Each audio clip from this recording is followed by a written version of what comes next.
Attorney Andreas Gardner, our trial assistant Lindsay Gay, and the family of Officer Adam Jobbers Miller, both of his families.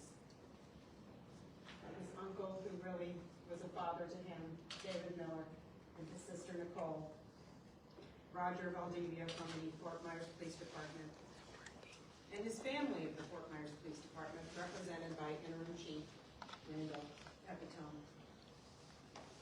I also want to acknowledge Fort Myers Police Department Lieutenant Peter Tarman, who was the first to render aid to Adam, and Officer Brittany Johnson, who rushed Adam to the hospital in the back of her patrol vehicle, and Officer Matt Zarrillo, who bravely stopped the defendant's violent rampage through the city, and all of the brothers and sisters of law enforcement who went into action that day to apprehend the defendant and who came to court to honor the memory of Adam Jobbers Miller. The actions of the defendant on July 21st, 2018 impacted so many lives, as well as our entire community. Officer Adam Jobbers Miller was upholding his oath to preserve, protect, and serve when he was executed in a malicious and violent act. He lost his life protecting us. Let us all remember what law enforcement does for us every single day, oftentimes making the ultimate sacrifice like Adam did. We did seek the death penalty against this defendant, but the jury did not make the unanimous findings necessary under the law at the time we tried this case for a death sentence. Nevertheless, we respect their decision, and I thank them for their very hard work on this case. The defendant will never again taste freedom. His view will be concrete, walls, and bars for the rest of his life. I hope that today's sentencing brings some sense of peace and solace to our community, to all of you, and especially to you, David and Nicole, as I know the loss is so deep. You were a father to him and a wonderful assistant to him. Now I would like Interim Chief Randy Pepitone to come forward to just say a few words on behalf of our law enforcement family. Thank you. On behalf of the members of the Fort Myers Police Department, I would like to thank State Attorney Mayor Fox and Assistant State Attorney Andreas Gardner for the hard work and dedication they've displayed over the years it's taken to get to this point. Since the very beginning, we had full confidence in the judicial process, and we knew that justice would be served by for Adam. We can only hope that the conclusion of this trial can bring some sense of closure to the grieving family and the members of our department. The one thing I am sure of, that the ultimate sacrifice made by Officer Adam Jobbers Miller on that July 2018 evening will never be forgotten.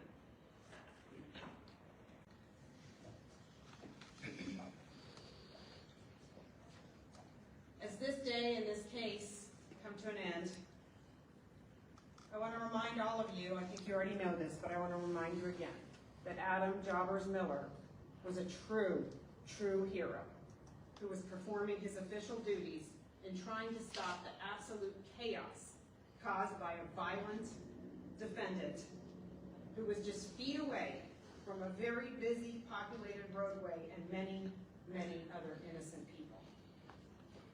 Adam's heroic actions in a dangerous and erratic situation exemplified what it is to be a law enforcement officer, and he will forever be remembered. Thank you, everybody. I will take a few questions. I will be the one taking questions if you all have any. Regarding the sentence or anything else. Standard Attorney, how did it feel kind of watching him represent himself throughout this and almost make a mockery of the court process?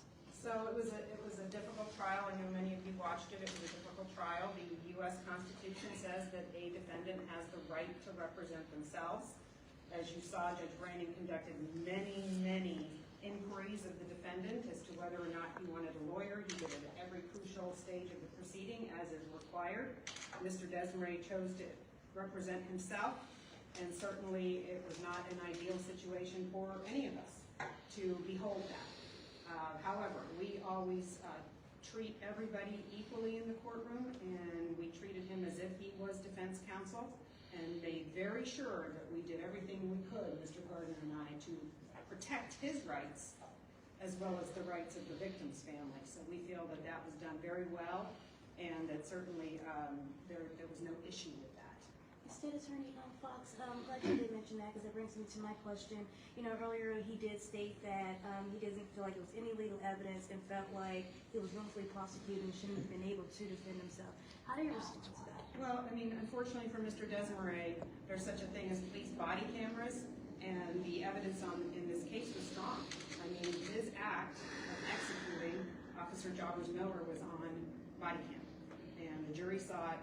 That was certainly one piece of the evidence.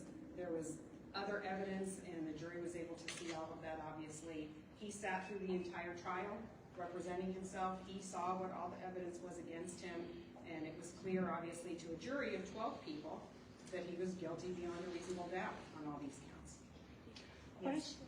What is your reaction to hearing his appellate attorney say he's going to build his case around the fact that he wasn't reevaluated when he said he was hearing voices? So, well, here's my reaction. So Mr. Desmarais was numerous times during this process evaluated for competency to stand trial in the first place. He was evaluated by a doctor for intellectual disability, and they found he did not have one. He was evaluated 3 other times by doctors as to whether or not he was competent to stand trial. Even the doctor hired by the defense when he was represented by defense counsel found him competent to stand trial. He was then found further competent to represent himself in trial by a doctor.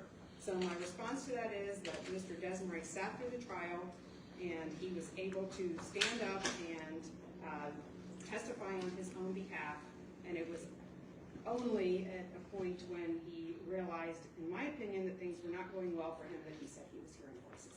And that will be up to a different court to determine if that's grounds for any kind of appeal. I would strongly suggest that it's not.